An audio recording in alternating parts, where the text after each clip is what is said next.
our live mix is sounding a little raw and dry. So it's time to call up some processing courtesy of the bundled Yamaha-powered DSP effects. Alright. So in the mixer, there's this reverb bus already set up. Okay. We've got the reverb here, this reverb effect loaded up. I think the snare could do with it. Yeah, reverb, a bit of reverb on there. I think it already makes it sound better. Yeah. Just might as well send a few other sounds to it as well. I think the rim shot would sound lovely with it.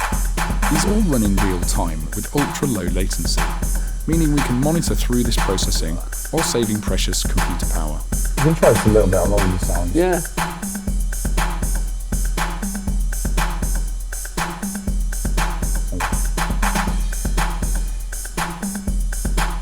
It's nice putting it in its place, we like that.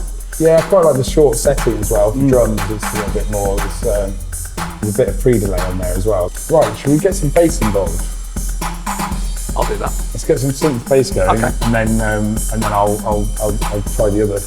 Try the other things. I'll try the EQ and compressor just to get it right. I'll do that for you. Let's do it.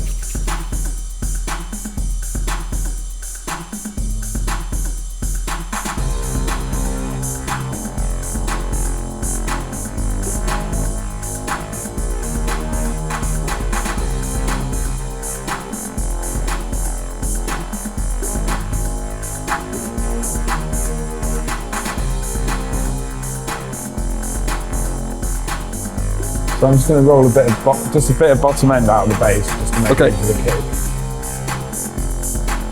The VCM EQ601 equalizer is not only great for analog tone shaping, but also applies authentic hardware-like saturation.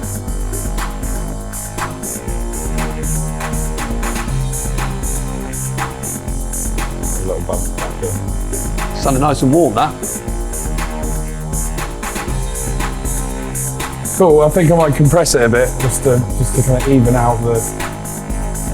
Then we'll call up a VCM276 compressor, a design modelled on a famous analog dynamics processor, which can add punch or smoothly even out levels.